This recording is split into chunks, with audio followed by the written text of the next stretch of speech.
Hello student, this is Mathman. बच्चों, last video lecture में हमने पढ़ा था कॉन्ग्रुएंट ट्रायंगल्स क्या होते हैं। ठीक है, मैंने बताया था कि 6 क्राइटेरिया होते हैं, 3 साइड और 3 एंगल। अगर किसी भी 2 ट्रायंगल के इक्वल होते हैं तो वो क्या होता है, कॉन्ग्रुएंट होता है। ठीक है, फिर हमने देखा था सफिशिएंट क्राइटेरिया कि भाई हर बार 6 क्राइटेरिया तो फुलफिल नहीं होंगे। ठीक है, तो सफिशिएंट क्राइटेरिया में हमने देखा था SAS, जिसका मतलब होता है साइड एंगल साइड, 2 साइड और बीच का एंगल। फिर हमने देखा था एंगल एंगल साइड, 2 एंगल और नॉन इंक्लूडेड साइड। और फिर हमने देखा था ASA, एंगल साइड एंगल। ये 3 जो हमने क्राइटेरिया है वो लास्ट वीडियो लेक्चर में देख लिए थे। आज हम देखेंगे ट्रिपल एस और RHS, और हम लोग 7.2 NCERT के क्वेश्चंस जो है वो सारे सॉल्व करेंगे। ठीक है बच्चों, तो स्टार्ट करते हैं। तो हमारा जो चौथा क्राइटेरिया वो है ट्रिपल एस। ट्रिपल एस का मतलब क्या होता है? Simple, side side side. इसका मतलब क्या है? जैसे कि 2 ट्रायंगल है, अगर मुझे इनको कॉन्ग्रुएंट बोलना है, ठीक है, ये है हमारा ABC ट्रायंगल और ये है हमारा PQR ट्रायंगल। अगर मुझे इन दोनों ट्रायंगल को अगर कॉन्ग्रुएंट बोलना है तो ये कैसे कॉन्ग्रुएंट बोलूंगा? अगर तीनों साइड्स आपस में इक्वल होगी।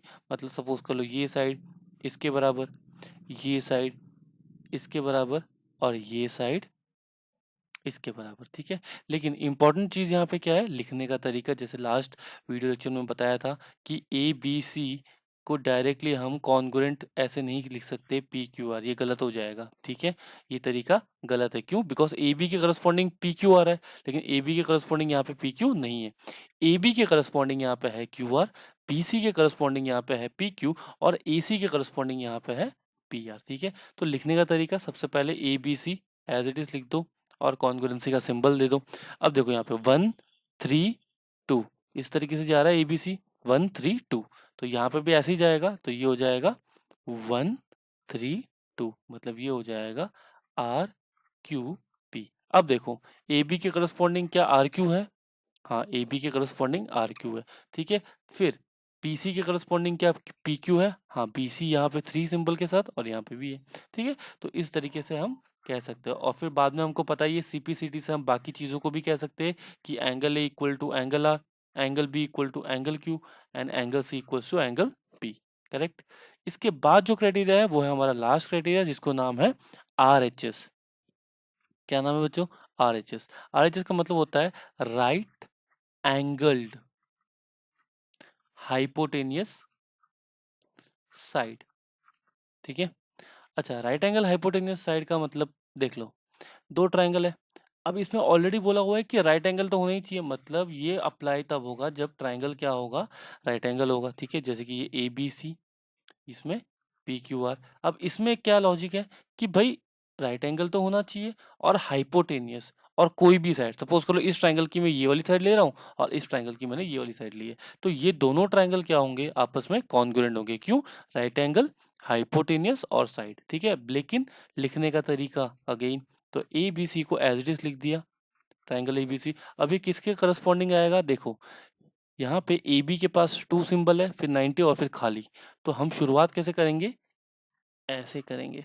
ठीक है, तो ये हो जाएगा RQP, बस, सिंपल। ठीक है, अब हमने अगर इसको कॉन्ग्रुएंट प्रूव कर दिया तो CPCT से हम बाकी चीजें प्रूव कर सकते हैं। ठीक है, क्वेश्चन में समझ लेंगे। ठीक है, तो अब स्टार्ट करते हैं क्वेश्चन NCERT के 7.2 एक्सरसाइज के। ठीक है बच्चों, क्वेश्चन नंबर 1 देखो। In an isosceles triangle ABC, AB is equal to AC, AB is equal to AC, ये दिया हुआ है। ठीक है, the bisector of angle B and angle C। देखो भाई, बाइसेक्टर बताइए, मैंने बताया था लास्ट टाइम। ठीक है, इक्वली डिवाइड करता है, तो ये एंगल और ये एंगल इक्वल होगा। सिमिलरली C का भी बाइसेक्टर, ये एंगल और ये एंगल वो भी इक्वल होगा। Intersect each other at O, ये कहाँ मिल रहा है? O पे मिल रहा है। हमको क्या प्रूव करना, हमको बोला जॉइन A टू O। हमको प्रूव क्या करना है? OB equal to OC। अब एक चीज समझो, हमको दिया हुआ है AB इक्वल टू AC, ये चीज हमको दी हुई है। ठीक है, तो अगर AB इक्वल टू AC, मतलब इसका मतलब क्या है? वो कैसा ट्राइंगल होगा? वो एक आइसोसेलेस ट्राइंगल हो गया। ठीक है, जिसमें 2 साइड आपस में इक्वल होते हैं। अच्छा, 2 साइड आपस में इक्वल होते हैं तो अपोजिट एंगल भी इक्वल होते हैं। ठीक है, कैसे? अब आप सोच रहे होंगे कि हाँ, इक्वल तो होते हैं, लेकिन इसको प्रूव कैसे करेंगे? तो इसको हम लोग प्रूव करेंगे, देखो कैसे। ए से हमने एक एंगल बाइसेक्टर ड्रॉ कर दिया। क्या ड्रॉ किया? Angle bisector. ये इंपॉर्टेंट नहीं है प्रूव करना, मैं बस आपके नॉलेज के लिए बता रहा हूँ। ये एंगल और ये एंगल इक्वल होगा, तो देखो ये साइड और इस ट्राइंगल का ये साइड, ये एंगल और ये एंगल तो इक्वल ही है, और ये कॉमन साइड, तो ये दोनों ट्राइंगल क्या हो जाएंगे? कॉन्ग्रुएंट। तो एंगल बी और एंगल सी इक्वल हो जाएगा। इसका मतलब जब भी आइसोसेलेस ट्राइंगल होगा तो दो साइड्स इक्वल होंगे और दोनों एंगल भी इक्वल होंगे। ठीक है, तो इसका मतलब ये हो गया कि angle B is equal to angle C because A B C is a isosceles triangle. सही बात है। अब समझो, अगर मैं इसको मैं टू से डिवाइड कर सकता हूँ, कोई प्रॉब्लम थोड़ी है, तो टू से डिवाइड कर दिया। ठीक है, इसको जैसे ही टू से डिवाइड किया तो एंगल बी बाई टू मैं लिख सकता हूँ ओ बी सी। ठीक है, तो ये हो जाएगा ओ बी सी। और एंगल सी बाई टू तो ये हो जाएगा ओ सी बी। ओ सी बी। ठीक है, अब यहाँ पे देखो कि जो ट्राइंगल ओ बी सी है उसमें ये दोनों एंगल आपस में इक्वल है।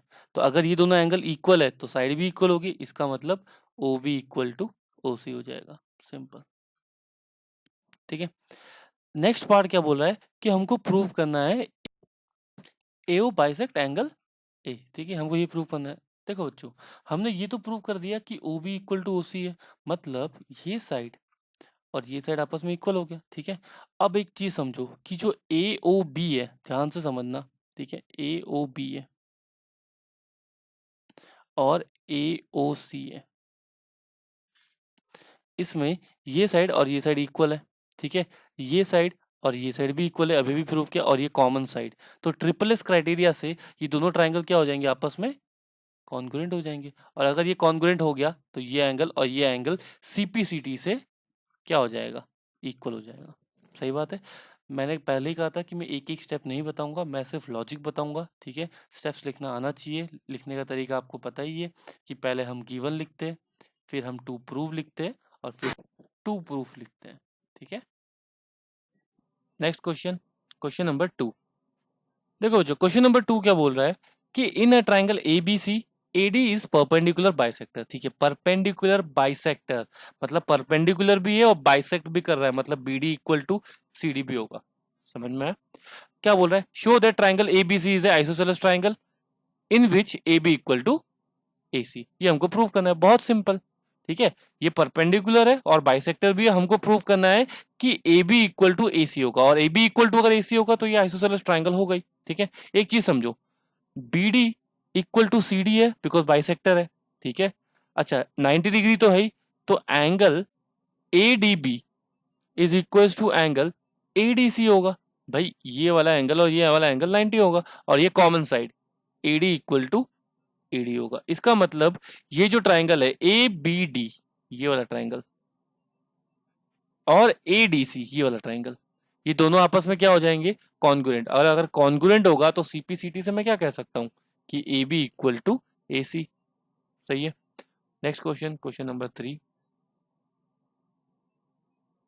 क्वेश्चन नंबर 3 में बोल रहा है कि A B C is a isosceles triangle. पहले ही बोल दिया है कि isosceles triangle in which the altitude B F B E and C F drawn to equal side A C and A B. ठीक है, तो ए बी और ए सी इक्वल है, तो लिख देते हैं ए बी इक्वल टू ए सी है। ठीक है, और ये 90-90 है।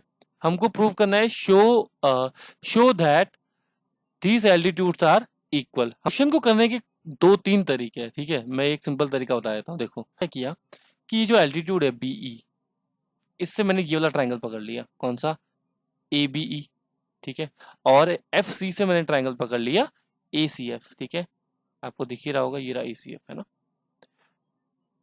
ठीक है, अच्छा अब आप हमको पता है कि ट्राइंगल जो है, ये पूरा ट्राइंगल एबीसी वो तो आइसोसेलेस है, और आइसोसेलेस है तो एसी और एबी क्या होगा? इक्वल। तो एसी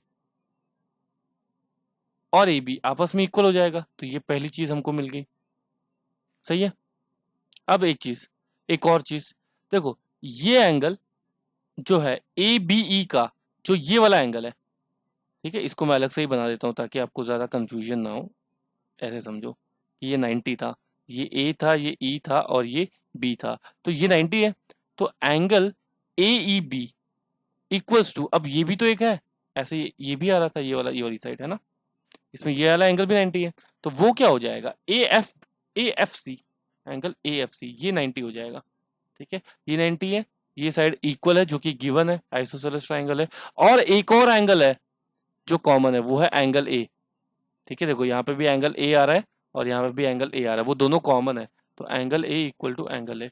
अब एक चीज समझो कि ये कौन सा क्राइटेरिया हो गया, ये हो चुका है angle angle side.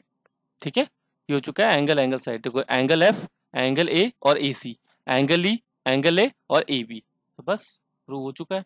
Angle angle side से हम क्या कह सकते हैं, ट्राइंगल क्या है, कॉन्ग्रुएंट। और अगर ट्राइंगल कॉन्ग्रुएंट है तो BE equal to C F होगा, वही तो हमको प्रूव करना है, एल्टीट्यूड बीई और सी एफ है। ठीक है, क्वेश्चन नंबर 4। क्वेश्चन नंबर 4 भी लगभग ऐसा ही है। इसमें क्या बोला है, A B C is a triangle, altitude BE and C F, इसमें सिर्फ बोला हुआ है ट्राइंगल है, आइसोसेलेस ऐसा कुछ मेंशन नहीं है। और क्या बोला है कि बीई और सी एफ जो है वो एल्टीट्यूड है, to side A A C and A B which are equal. ठीक है, एल्टीट्यूड इक्वल है, अब बीई एंड सी एफ ये इक्वल है। ठीक है, तो हमको ये एल्टीट्यूड इक्वल दिया हुआ है इस केस में, और हमको प्रूव करना है कि ए बी ई, ये जो ट्राइंगल है, ये वाला ट्राइंगल और ये वाला ट्राइंगल, ये हमको इक्वल प्रूव करना है। ठीक है, तो बस सिंपल है ना, ये एंगल जो है वो दोनों ट्राइंगल में कॉमन है, करेक्ट है, ए बी ई में और ए एफ सी में। फिगर देखते रहना प्लीज, है ना। और ये 90 है और ये भी 90 है। ठीक है, तो ए एफ सी में ये वाला एंगल और ए ई सी में ये वाला एंगल। तो अब देखो, ये एंगल ए, ये एंगल ई और बी ई। ठीक है, मैं अलग से ही बना देता हूँ, ये लो, ये एंगल ए, ये एंगल ई और बी ई ये वाली साइड। और सिमिलरली ये जो दूसरा ट्राइंगल था उसमें भी ये ए, ये एफ और ये सी, इसमें भी ये वाला एंगल, ये 90 और ये एफ सी। ठीक है, तो एंगल एंगल साइड से अगेन ट्राइंगल क्या हो गया, कॉन्ग्रुएंट हो गया। और अगर ट्राइंगल कॉन्ग्रुएंट हो गया, इसका मतलब ए बी और ए सी भी इक्वल हो जाएगा, तो वो आइसोसेलेस भी प्रूव हो गया। ठीक है, क्वेश्चन नंबर 5। क्वेश्चन नंबर 5 दिया हुआ है, A B C and D B C, A B C और D B C are two isosceles. तो ये A B equal to A C दिया हुआ है और B D equal to C D दिया हुआ है। ठीक है, और ऑन द सेम बेस हमको प्रूव करना है A B D equals to A C D है। देखो बच्चों, हमने अभी भी हमको पढ़ा है कि आइसोसेलेस ट्राइंगल होगा तो साइड इक्वल होती है और एंगल्स भी इक्वल होते हैं। इसका मतलब ये एंगल और ये एंगल इक्वल हो जाएगा, तो angle A B C is equal to angle A C P. ठीक है, दूसरी चीज, ये भी तो आइसोसेलेस ट्राइंगल है, पी डी सी, तो ये एंगल और ये एंगल भी इक्वल हो जाएगा, तो बस angle D B C is equal to angle D C B, correct है। बस अब ऐड कर दो, क्या करो, ऐड कर दो। तो आप जब ऐड करोगे ए बी सी और ये वाले एंगल को, डी बी सी को, तो आपको क्या मिलेगा, पूरा ए बी डी एंगल मिलेगा। और सिमिलरली इनको जब ऐड करोगे तो पूरा ए सी डी एंगल मिलेगा, और वही हमको प्रूव करना है। बस सिंपल, डायरेक्टली लिख दो, आंसर आ जाएगा। ठीक है, next question, question number 6। Question number 6 जो है, इसमें बोला है कि A B C is a isosceles triangle. ठीक है, A B C is a isosceles triangle, जिसमें आपको मार्क भी किया है, A B equal to A C दिया भी हुआ है। ठीक है, side B A is produce to D, ठीक है, which is A B equal to A D. ठीक है, A B equal to A D, मतलब जितना ए बी था उतना ही एक्सटेंड किया है। ठीक है ना, हमको प्रूव करना है बी सी डी क्या होगा, राइट एंगल ट्राइंगल होगा। ठीक है, देखो बच्चों, यहाँ पे ये ट्राइंगल ए बी सी वो इक्वल है, मतलब ट्राइंगल जो है वो आइसोसेलेस है। अच्छा, ट्राइंगल अगर आइसोसेलेस है, इसका मतलब एंगल बी और एंगल सी इक्वल होगा। मैंने मान लिया कि वो एंगल एक्स है, तो ये एंगल एक्स हो गया और ये भी एंगल क्या हो गया, एक्स हो गया। इतना तो कोई, इसमें तो कोई दिक्कत नहीं होगी, है ना। अब एक चीज समझो, ए बी जो है वो इक्वल टू ए डी है, यहाँ पे दिया हुआ है, लेकिन हमको पता है कि ए बी जो है वो ए सी के भी तो बराबर है, बिकॉज ये एक राइट आइसोसेलेस ट्राइंगल है ना बेटा। बस, तो इसका मतलब क्या हो गया, एडी और एसी आपस में क्या हो गए, इक्वल। तो अगर एडी और एसी अगर इक्वल हो गए, इसका मतलब ये एंगल और ये एंगल भी इक्वल होगा, करेक्ट है। तो अगर मैं इसको y लेता हूं तो ये भी क्या हो जाएगा, y। भाई आइसोसेलेस ट्राइंगल है। ठीक है, तो बस हो गया प्रूफ। अब एक चीज समझो कि जो बी डी सी ट्राइंगल है उसमें एंगल कौन कौन से है, एंगल बी है, एंगल डी है और एंगल सी है। एंगल बी की वैल्यू कितनी है, एक्स, एंगल डी की वैल्यू कितनी है y, और एंगल सी की वैल्यू देखो क्या है, एंगल सी ये पूरा है और ये पूरा कितना है x प्लस वाई। बस इन तीनों को ऐड कर दो, that is equal to 180। Angle sum property पता ही है हमको, तीनों एंगल का सम 180 होगा। तो इनको ऐड करोगे तो x और x 2x, y और y 2y, तो ये हो जाएगा 2x plus 2y equals to 180। तो ये हो जाएगा x plus Y equals to 90। बस x plus Y equal to 90 मतलब एंगल सी 90, और वही हमको प्रूव करना है, एंगल बी सी डी 90 है ना। क्वेश्चन नंबर 7, क्वेश्चन नंबर 7 दिया हुआ है A B C is a right angle triangle in which angle A is 90। ये एंगल 90 है, A B equal to A C, ये वाली साइड और ये वाली साइड इक्वल है। हमको एंगल फाइंड करना है, बहुत सिंपल क्वेश्चन है। हमको पता है ये एंगल जो है वो तो 90 है, और ये साइड इक्वल है, तो अपोजिट एंगल जो होते हैं हमारे बेस एंगल वो भी इक्वल होंगे। बस तो इसको ले लो, angle B plus angle C plus 90 degree जो कि ए है, दैट इज इक्वल टू 180। लेकिन हमको पता है ये दोनों आपस में इक्वल है, तो twice of angle B is equal to 90, because 90 वहां जाके 180 से माइनस हो जाएगा, तो एंगल बी आ जाएगा 45 डिग्री। और हमको पता है एंगल बी जो है वो एंगल सी के बराबर है, तो एंगल सी भी कितना हो जाएगा 45 डिग्री। ठीक है। Question number 8, show that the angles of A equilateral triangle is 60 degree. देखो बच्चों, एक इक्विलेटरल ट्रायंगल है ऐसा, ठीक है, ये ए, ये बी और ये सी। इक्विलेटरल ट्रायंगल है मतलब तीनों साइड्स आपस में इक्वल होगी। ठीक है, हमने क्या किया कि पहले हमने ए बी और ए सी को लिया, तो ए बी और ए सी को, तो ए बी और ए सी को अगर हम लेंगे तो हमको पता है कि अपोजिट एंगल जो है वो इक्वल हो जाएगा। तो अगर ये एंगल एक्स होगा तो ये भी एंगल एक्स होगा। अब मैंने क्या किया, ए सी और बी सी को लिया, तो ये वाला एंगल इसके भी तो बराबर होगा, तो ये अगर एस है एक्स है तो ये भी एक्स हो जाएगा। बस तो X plus X equals to कितना हो जाएगा 180, तो ये हो जाएगा 3x इक्वल्स टू 180, तो ये हो जाएगा x इक्वल्स टू 60। तो ईच एंगल कितने हो गए 60 हो गए। ठीक है, हेंस प्रूव। तो बच्चों ये सारे एनसीईआरटी के हमने क्वेश्चंस करे हैं, आई होप आपको समझ में आया होगा अच्छे से। प्लीज़ वीडियो को पॉज करके नोट डाउन भी करते रहना, ठीक है, और सब्सक्राइब कर देना। Thank you so much.